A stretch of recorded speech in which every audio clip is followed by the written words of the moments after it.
My name is Ashton. I grew up in a fractured household, shaped by a domineering mother and her interfering sisters. Melanie, the oldest, was 13 years my senior, and Anna was 10 years older. I was an unplanned addition to the family and somehow ended up bearing the blame for my parents' breakup. My father walked out in 1977 and never returned. Life as a child wasn't easy. I endured bullying, both at home and in school. All I craved was a glimmer of love or acceptance from my mother, but it was never given. Despite the emotional hardship, I threw myself into academics and spent 12 years striving for excellence. In 1993, I finally broke free of that oppressive environment and began my studies at Kingston University in South London. That's where I met Haley.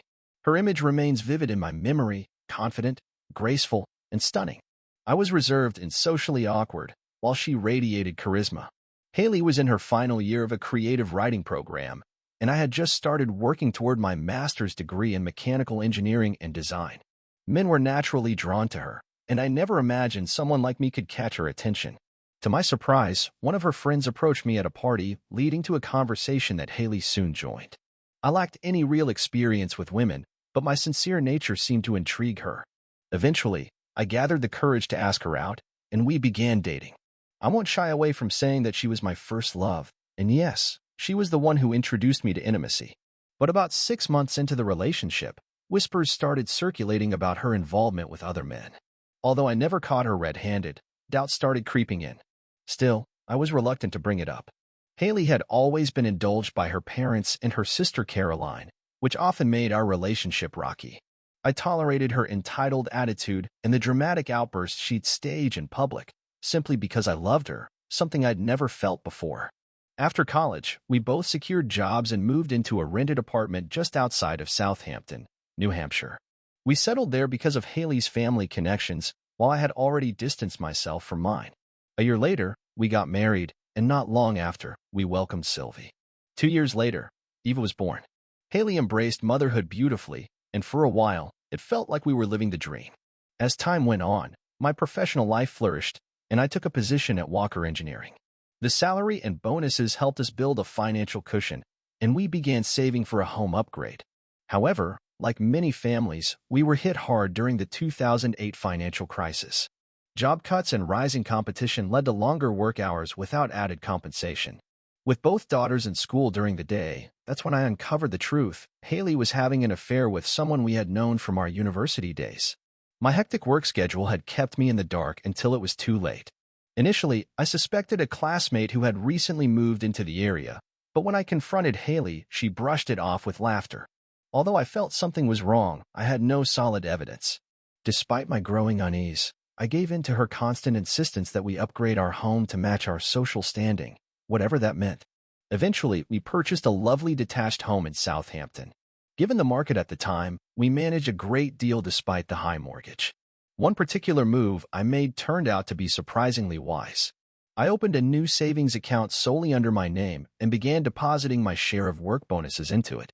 As I handled all our financial affairs, it's likely Haley never noticed, even when I showed her receipts.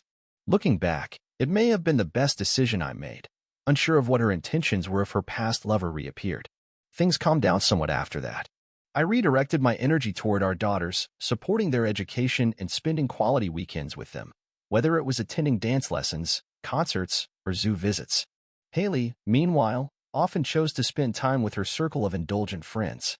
Although I didn't socialize much with the other husbands, we all seemed to share a silent understanding. We were mostly at the mercy of our wives. My friends would sometimes joke about it, humming Under My Thumb by the Rolling Stones when I had to cancel plans for something Haley demanded. Even my coworkers would occasionally comment on how my wife seemed to hold all the power in our marriage. It wasn't until recently, after Eva left for university, that everything unraveled. For the first time in 18 years, it was just the two of us at home. As I was helping Eva settle into her new apartment, she looked at me and asked why I was still with her mother. I was stunned when she, usually so reserved like me, finally opened up. With teary eyes, she said she had heard rumors her mother was involved with Henry Walker, my colleague. Though it hit me hard, I couldn't say I was surprised. Throughout the years, I had countless opportunities to look into her unfaithfulness, but I chose restraint.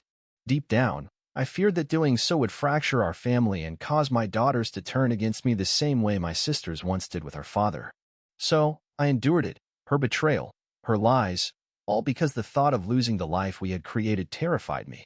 My love for her hadn't vanished, and that made it even more painful. When the truth finally came to light, it struck me on several levels. First, I was blindsided by how deeply my daughters resented their mother, far more than I ever suspected. Second, old wounds from my childhood reopened, reminding me how those early struggles had left me emotionally vulnerable. And finally, the humiliation of becoming a topic of ridicule at my workplace sank in. Henry Walker, in particular, had taken to mocking me. He was not only entangled with Haley, but also happened to be the company owner's nephew. This left me emotionally paralyzed. Eva's discovery of the affair added to my turmoil, making the situation unbearable. I knew I couldn't ignore it any longer. I had to confront Haley. That evening, I sat at the kitchen table, nerves racing, awaiting her return. When she walked in, she barely looked at me, her face full of indifference as she set down her bags. I struggled to form the words, but I eventually gathered the courage to ask her about the gossip surrounding her and another man. She dismissed it with alarming ease, claiming it wasn't a serious relationship. Her coldness stunned me.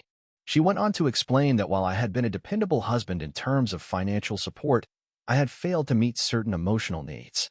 I asked, in as steady a voice as I could muster, whether she had indeed been unfaithful. Without a hint of shame, she confirmed that while her body may have been involved, her emotions were not. Her bluntness silenced me. As if that wasn't enough, she nonchalantly mentioned her interest in younger men, a revelation that only deepened my shock.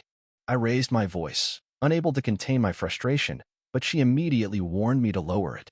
Even though she admitted to seeing 2 other men, she insisted that I keep quiet. If I couldn't accept her conditions, she threatened to leave and be with someone else. I remained silent, letting the quiet moment express the depth of my pain. Trying to rationalize her behavior, she claimed that many of her friends engaged in similar relationships and even suggested such behavior could enhance a marriage. I found the idea disgusting and completely selfish, but she was firm. This was simply how things were now. When I suggested the possibility of being with another woman, she scoffed at the idea, mocking me as if I lacked the charm to interest anyone else. Then she dropped the final blow: our relationship would move forward on her terms, and I better not ruin it. As difficult as it was to admit, she wasn't wrong. For more than 22 years, I had remained faithful, passive, and devoted. Now, I was the man everyone whispered about, the one who had lost both his dignity and respect, even at work. The next morning, I headed to the office only to be greeted by Henry Walker. With a smug grin, he asked how I was holding up, a question that made my blood boil. I didn't respond, walking past colleagues who were clearly amused by my situation. Olivia, the secretary, even cracked a smile as I passed. At my desk, I tried to immerse myself in work, but fury simmered just beneath the surface. I needed a distraction, anything, to pull me out of this emotional pit. I decided to dig into my father's past. All I knew was that he had been born in Cambridgeshire and left when he was 38, back in 1977. I tracked down a few leads and sent out several inquiries, hopeful that someone would respond. Later, Jack, my boss, a man known more for his questionable ethics than his leadership, called me into his office. I had often thought about quitting because of him, but the generous paycheck kept me there. During our conversation, he casually admitted to an affair with Olivia, confirming my suspicions. Then he brought up the rumors about Haley, and when I mentioned her involvement with Henry, he laughed it off, completely unfazed. He shifted back to company matters and warned me that if my personal drama began to impact my work, I might be asked to leave. Meanwhile, Olivia hovered outside the door, likely eavesdropping for gossip. As I exited, the sound of laughter followed me, laughter I knew was meant for me. Back at my desk, a wave of realization swept over me. I had poured years into this company, all to ensure a good life for my family. Now, that very effort was financing Haley's betrayal. I had always been content with a modest, hard-working existence, proud of the creative success I'd found here. But none of it mattered anymore. My accomplishments felt empty, my presence unnoticed. Then something unexpected happened. An email appeared in my inbox. It was from Jennifer Holmes, representing the Cambridge Genealogy Committee. She had answered my query about my father and mentioned a woman named Rachel Murray, who claimed to be my cousin. I quickly responded, eager to learn more. That evening at home, Haley greeted me with a cheerful smile, but I kept my distance. After dinner, She asked if we could talk about the previous night. I told her that there wasn't much to say. She had already made her position perfectly clear. She tried to appeal to my emotions, acknowledging my dedication and strengths as a husband, but still insisted that I accept her choices. I confronted her, asking how she could betray and humiliate me like that. She couldn't give me a sincere explanation. Instead, she issued an ultimatum: accept her unfaithfulness or she'd leave me for someone younger. I remained calm and mentioned Henry Walker, pointing out that everyone already knew about their affair. Without hesitation, she confirmed it. Henry, essentially my superior and the likely heir to the company, had become her lover. She explained that he met her physical needs in ways I apparently could not, and warned that if I didn't accept the situation, she would leave me for him. Stunned, I sat in silence, feeling completely crushed. As I was about to retreat to the study, the phone rang. It was Rachel. We ended up talking for nearly an hour. When I hung up, my troubles momentarily faded away. I smiled for the first time in ages. Rachel was thrilled about my decision to delve into my father's past and had a lot to reveal. I learned that my mother had actually forced my father out of the house and had deceived me throughout my childhood. Tragically, he died from alcohol poisoning in 1983, when I was only 11 years old. My grandmother always blamed my mother for his decline and the emotional turmoil he endured. Rachel shared that my father had tried to reach out after he left us, but my mother blocked every attempt. We arranged to meet at her home in Cambridge over the weekend. I looked forward to the visit, hopeful it would give me a much-needed change of pace. The days dragged painfully slow. Nothing improved at home. Work was unbearable. Henry and his circle made me the subject of their cruel jokes.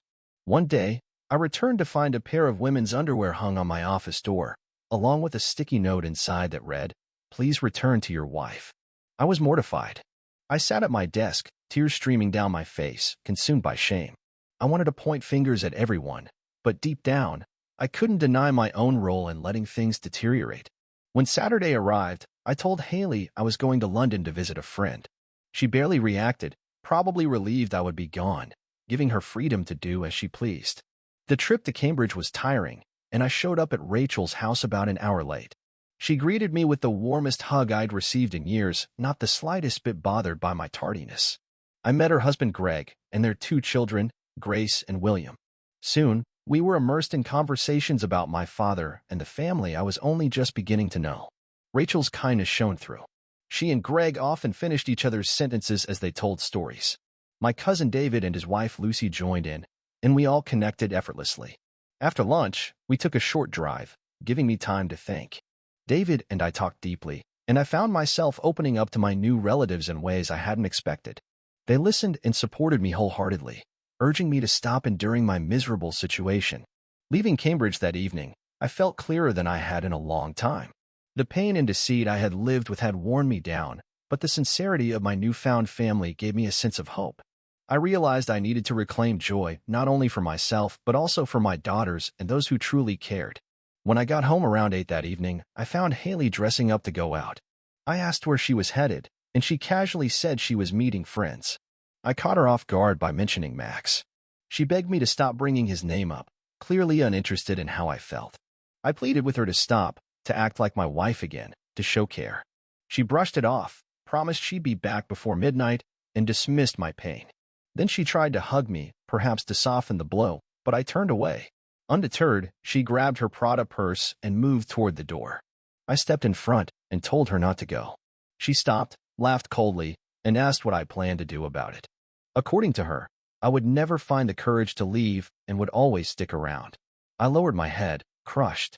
It was painfully clear how long I had allowed myself to be used, putting her needs first while bearing my own. I knew the act had to end. It was time to start making real changes. While she was out, probably with Henry or Max, maybe even both, I got to work. Thoughts swirled in my head, and I knew I had to break whatever emotional bond one still had with her. I found a box with a family photo, my mother and sisters, the only one I owned. I cut out Haley's face and pasted it beside theirs, hoping this strange gesture might help sever my remaining attachment.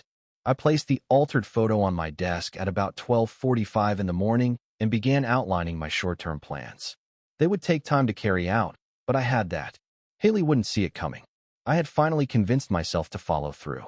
As I stood still, unsure yet resolute, I heard clumsy footsteps at the entrance and moved to glance through the window. I stood silently, watching Henry Walker disappear from view. The sound of her footsteps fading as she climbed the stairs prompted me to act quickly.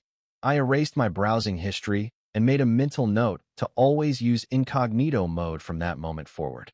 Once she was settled in the bedroom, I slipped downstairs to brew a pot of coffee, mulling over the future I envisioned for myself, one far from this place, and, more painfully, without my daughters nearby.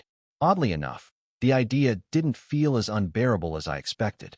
The more I thought about it, the clearer it became that moving closer to them was the right decision. The following morning, I went into work with a renewed mindset, vowing not to let anything weigh me down anymore.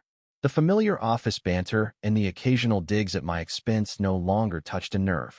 At midday, I had a scheduled appointment at the bank, so I reviewed my financial standing beforehand, carefully considering my next moves.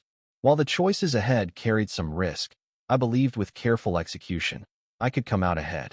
The bank meeting went off without a hitch. I closed my savings account and withdrew my portion from the joint account, walking out with a hefty amount in my name. Next, I headed over to PC World and purchased a pair of digital voice recorders, a rugged USB 3.0 external drive, with 500 gigabytes of storage, and a fresh hard drive for my desktop computer. Once back in the office, I spent the next hour unlocking Jack's computer. Ironically, his password turned out to be his wife's name followed by his birthday. Once inside, I copied all of our customer data onto the external drive, including the latest schematics for the energy-efficient hydraulic pump system we'd been developing. I wiped every trace from the machine, installed the new hard drive, packed up my things, and reinstalled the operating system. The remainder of the afternoon was spent scouting our competitors and scanning job listings across South London. After a quiet evening meal, I retreated into the study, where a particular job ad caught my attention. A prominent competitor, weakened by the economic slump, was searching for a mechanical engineer. Though the salary was £10,000 lower than what I currently earned, it was still within an acceptable range. I submitted my resume, making sure to maintain the appearance of normalcy for Haley's sake. That night, I chose to sleep in our shared bed. Her presence, once comforting, now stirred a wave of revulsion in me. Oddly enough, I welcomed that feeling. It signified progress, a clear step toward detaching myself from her completely. The next morning, Robert Williams from Sutton Hydraulics called, taken aback that I was considering leaving Walker Engineering for a smaller operation like his. Nevertheless, he nearly offered me the role then and there. I asked for a formal interview, and he agreed to schedule one for the following day. With that conversation, the next phase of my plan was set in motion. Free for a few hours, I began searching for apartments near where my daughters lived. I quickly found one located just 15 minutes away and arranged a viewing immediately after my upcoming interview. The next day at work, I told Jack I needed to visit my daughters to take care of some paperwork. Later that evening, I sat down with my longtime friends, Toby and Sarah, over tea. They could tell I had something pressing on my mind. I opened up to them about my decision to finally fight back. I shared what I'd learned in my recent conversation with my cousins, how my father had been cast out by my mother and how my sister had sided against him. But what stunned Toby and Sarah even more than Haley's betrayal was my sudden resolve to reclaim control of my life. Sarah, ever the practical one, gently asked why I was choosing to walk away from Haley now. I explained that everything had changed during my visit to my father's grave. I had seen an engraved rose on his tombstone, along with the inscription in loving memory, his birth date, and his age when he passed, an age that I had just reached. That moment stirred something deep within me. I stood at a crossroads: follow my father's path, drowning in regret and alcohol, or rise up and fight. I chose the latter. I would no longer let myself be mistreated in the name of being the ideal husband. Admitting just how far I had fallen was difficult, but being honest with my friends gave me a sense of relief. Sarah, practical as always, began sharing ways I could protect myself and gain leverage over Haley. I valued her suggestions, even though I had previously harbored suspicions that she might have been unfaithful too. I then told them about the private savings account I had opened back in 2008, where I had discreetly funneled away my bonuses and spare income. That account would make it much easier for me to get a mortgage independently. I also explained Toby's role in helping transfer the house's ownership to a company he would form. Using the land registry, he'd handle the property deeds to secure the move. Although Toby seemed unsure at first, I reassured him that Haley wouldn't be able to challenge it effectively. Her parents, devoutly religious, would likely turn their backs on her after discovering her infidelity, putting their values before their daughter. After some discussion, both Toby and Sarah agreed and even volunteered to cover the mortgage for a while, buying me more time to delay any payments. On my way home that evening, I visited a Land Rover dealership. I made arrangements to trade in Haley's vehicle for the latest model, thereby ending her finance agreement for the Range Rover Sport. The dealership staff were pleased to accept it for resale, and I assured the salesperson that I would return soon to purchase an upgraded model for myself. Confident that the nearly new car would fetch a good price, I apologized for the trouble but emphasized that selling me a new Range Rover would more than compensate them. As I left, I picked up a 2016 brochure, not for me, but for Haley. When I arrived home, she was sitting in the living room, holding a cup of coffee, her complexion noticeably pale. I slipped off my jacket and set down my bag, mentally preparing to execute the next phase of my plan. Calmly, I expressed my love for Haley and told her I wanted what was best for her. I pointed to a brochure featuring a 2017 model and announced my intention to trade in her current vehicle for a brand new one. She beamed with excitement, unaware of the deeper motives behind my gesture, and mentioned that there was just one small issue: the dealership already had a buyer for my car. She proposed we drop it off by Friday afternoon and even offered that I use her car over the weekend, casually suggesting I could visit my lovers. At that, I paused. Her face stiffened, uncertainty creeping in. I asked her to clarify. She hesitated and then confessed there was nothing concrete bothering her, only a nagging feeling, perhaps wondering if I was still upset about our so-called arrangement. I corrected her. It wasn't our arrangement, it was hers. I asked whether she expected me to just go along with it, silently hoping for a different answer. She simply nodded and, with a voice tinged with genuine concern, said she loved me. I chose not to respond, turning and heading into the kitchen. Soon after, my phone buzzed. I stepped outside into the backyard to take the call. Toby confirmed the funds had been transferred, and everything was ready for the following day. Without hesitation, I visited the bank and met with a mortgage specialist. In just under an hour, my mortgage was completely paid off, and I closed all of my existing accounts. I then opened a fresh account at a different bank, ensuring that unless Haley took legal steps, she wouldn't have access to or knowledge of any of it. Later, I contacted the land registry office and submitted the required digital forms on behalf of Toby and Sarah's newly formed company. Within 10 minutes, a confirmation email arrived, stating the application would be processed within 3 to 5 days. Once finalized, I could hand over the property deeds to Toby, who would register the home under the company's name. That same afternoon, I went over to Jack's place and, unsurprisingly, found Olivia there again. It seemed I had interrupted something private, as she promptly excused herself. I handed Jack an envelope, and when he asked what it was, I told him it contained my resignation letter. I explained that it would be best for me to step away immediately, given the complications between our families. I added that he probably wouldn't want me around much longer anyway. His expression was blank, likely from the shock, but I assured him I'd return on Monday to pick up my belongings and asked him to keep my departure quiet. As I left, I dropped a pin and discreetly placed a digital recorder into the wooden frame beneath his chair. Before exiting, I warned him not to come running back when he lost everything, suggesting that the only thing keeping his wife around was his wallet. His reaction confirmed I had struck a nerve. Later that day, I delivered Haley's car to the dealership. John Reeves, always kind, offered me a ride home. That night, back at the house, I found Haley sitting at the kitchen table, her eyes swollen from crying. I asked what was wrong, and she hesitantly revealed she had contracted gonorrhea. I couldn't help but laugh. She stared at me, visibly angry, but I simply advised her to take her medication and return to her routine. The atmosphere was tense, but for the first time in months, I actually slept peacefully. The following morning, I stayed in the guest room and woke up feeling more rested than I had in a while. I walked into the bedroom and gently roused Haley, telling her I was giving her time to rest and heal. She responded with sadness, thinking I was disgusted by her. I didn't say anything as tears rolled down her cheeks. She confessed she had made a mess of things, said she still loved me, and wanted to help me heal. For a brief moment, I felt a twinge of sympathy, but it disappeared faster than I expected. It hit me. I no longer had any feelings for her. Without a word, I left the room, got into my car, and drove away with a strange sense of peace.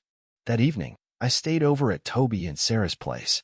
They hosted a dinner party, inviting friends and colleagues, creating a warm, welcoming atmosphere. When I finally returned home late the next morning, Haley was already up and tidying the house. The moment she saw me, she ran over and embraced me. I returned the gesture with a light pat on her back and suggested we proceed with arranging the delivery of her new vehicle. I offered to drop her in town so her sister could take her to the dealership. In my mind, I pictured her driving up in the new Range Rover, beaming, arms wide open. I turned back to the kettle, pretending not to notice her for the rest of the day. Haley was overly affectionate, clinging to every moment and trying to hug or kiss me at every opportunity. I found excuses to leave the room, feeling more uneasy than ever. By nighttime, I realized she had been crying again. As she wished me a good night, she asked if I would be sleeping beside her. She longed for a cuddle, hoping to hear comforting words. But I felt nothing. I told her I wouldn't sleep with her until she had a clean bill of health from her doctor. I ended by stating that she had made her own choices and now had to deal with the consequences. Her tone turned bitter as she snapped that once she was better, it wouldn't be hard for her to find another man who would want to be with her. I laughed quietly to myself, feeling oddly relieved. It had taken longer than I had hoped, but finally, it was clear. The cold detachment had returned. All the doubt and guilt from Friday night had vanished, replaced by 2 decades of pin-up resentment. In the past, I might have been manipulated by her tears, but this time, I walked away, ignoring her sobs, and went to sleep in the spare room.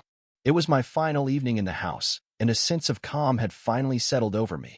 I felt thankful for her recent comments. They had cleared away any lingering uncertainty. Staring at the edited photograph of her with my sisters, all I could feel was a deep, cold hatred. She had always switched between charm and cruelty, depending on whether she wanted something or not.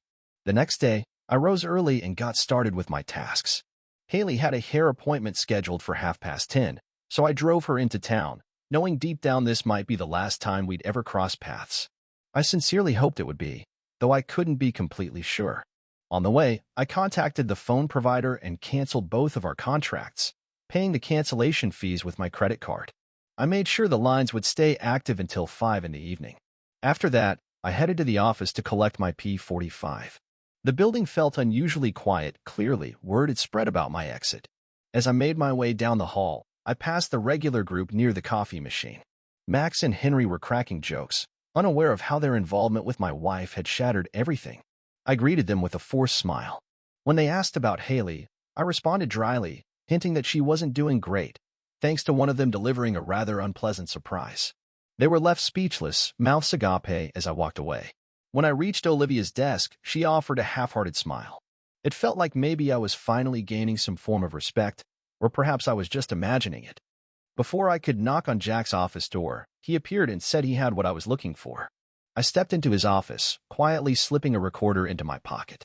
I had known about his Friday meetings with Olivia for some time, and now I had it all on tape. Jack asked if I had secured a new job yet.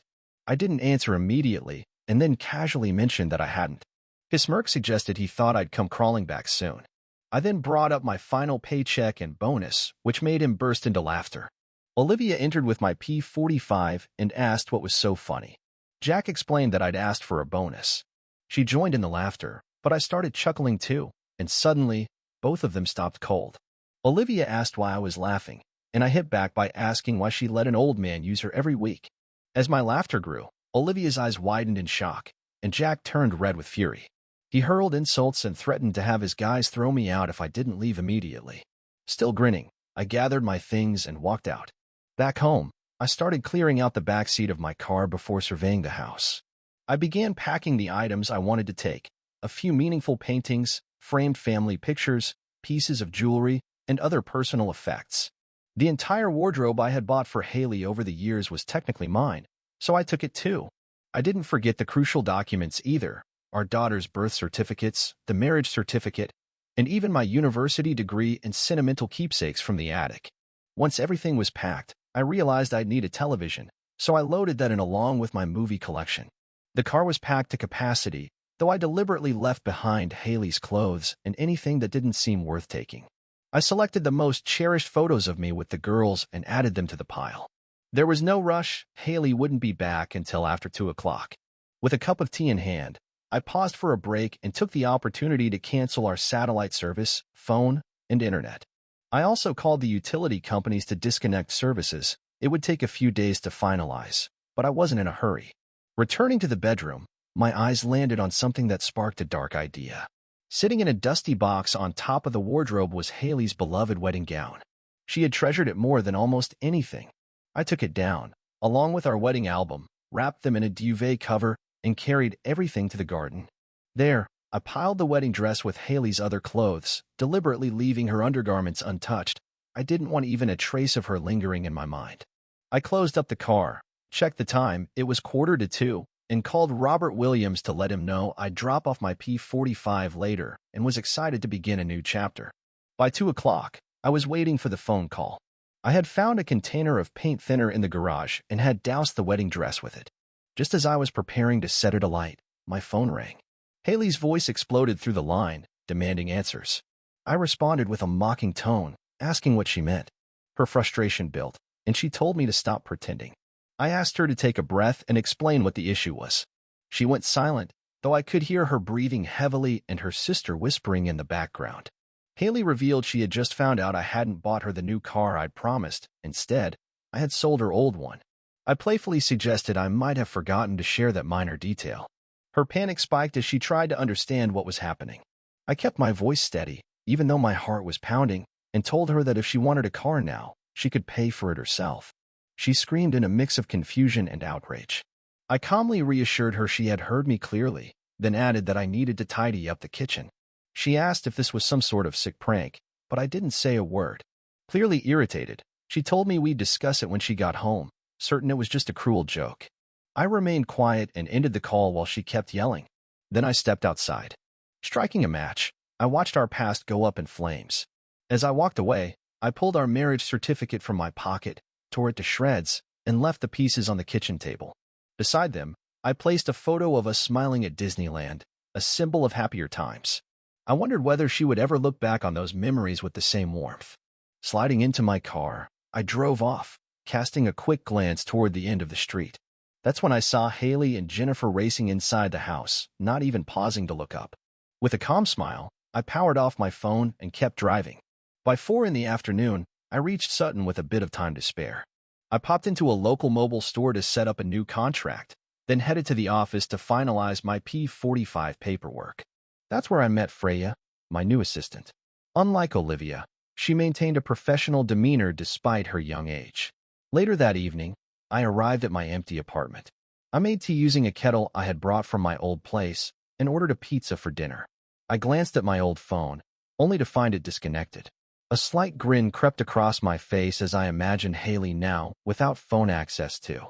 I laid out a sleeping bag in the living room while waiting for the food. My furniture was scheduled to arrive over the weekend, but I relished the space, both physical and emotional, between Haley and me. I powered on my laptop and accessed recordings from Jack Walker's office. It didn't take long to confirm his affair with Olivia. After uploading the evidence, I copied the files onto USB drives labeled for Jack's wife, Margaret, and Olivia's boyfriend, Peter. My plan was to send them out the following morning. I also called my daughter Sylvie to let her know where I was, urging her not to reveal anything to her mother. Haley hadn't tried to reach out since, and the silence brought me a sense of peace. In the days that followed, I settled into my new flat and began steering clients away from Walker Engineering toward our Sutton office, where most preferred the level of service anyway. I imagined Jack would soon notice the decline in his business, but it didn't concern me. As the week progressed, I found out Haley had moved back in with her parents, who weren't exactly thrilled with her recent actions. She was furious with me, and oddly, that gave me a strange sense of satisfaction. By the weekend, Toby and Sarah hosted another dinner party, giving me a chance to step away from everything for a while. On Sunday, encouraging news arrived. After just 1 week on the market, I had 2 solid offers for the house. I accepted one immediately, ensuring the sale would go smoothly. I made sure the girls were looked after and used the funds wisely, paying Toby for his help and saving a bit for myself. Toby later told me the sale was progressing quickly, so I hired a removal service to empty out the old house. Meanwhile, the girls had reached out to their mother. Her reaction was one of rage and more threats. She tried to reassure them that the chaos would end soon, but I offered them words of comfort instead.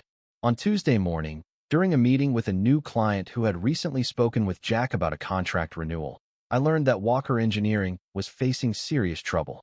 The client explained that the company had lost several projects, forcing them to let go of half the workforce.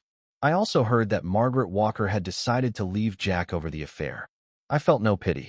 My focus was on commissions and building a better future.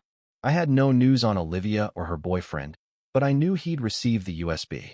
Whether Margaret had received hers remained uncertain, but the cause of their impending divorce was no secret. I couldn't help but wonder what Margaret's friends and family would think of her relationship with a man much older than her.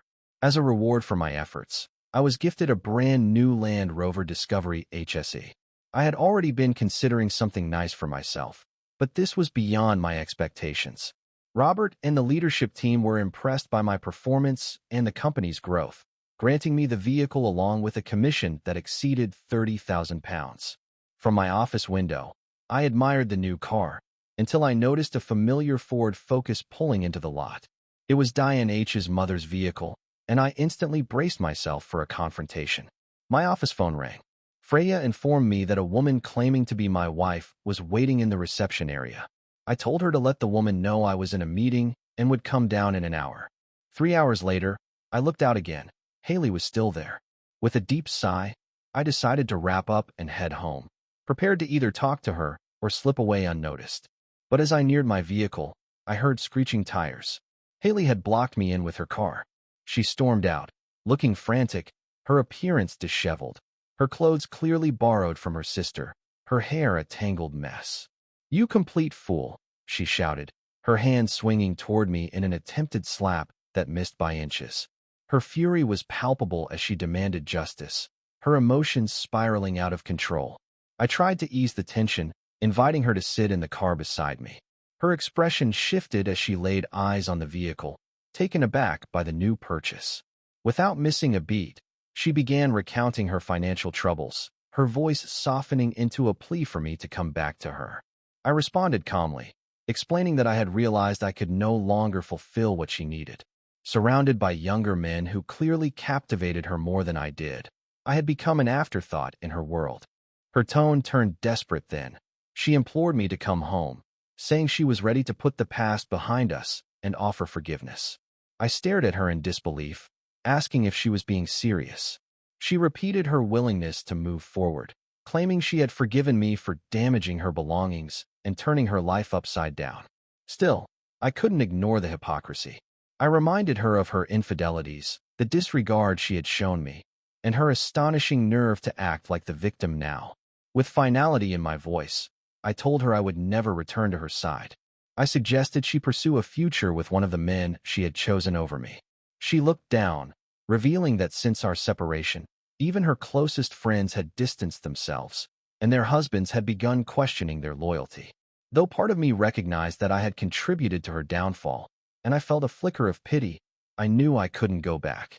She kept begging, saying she was alone and had nothing left.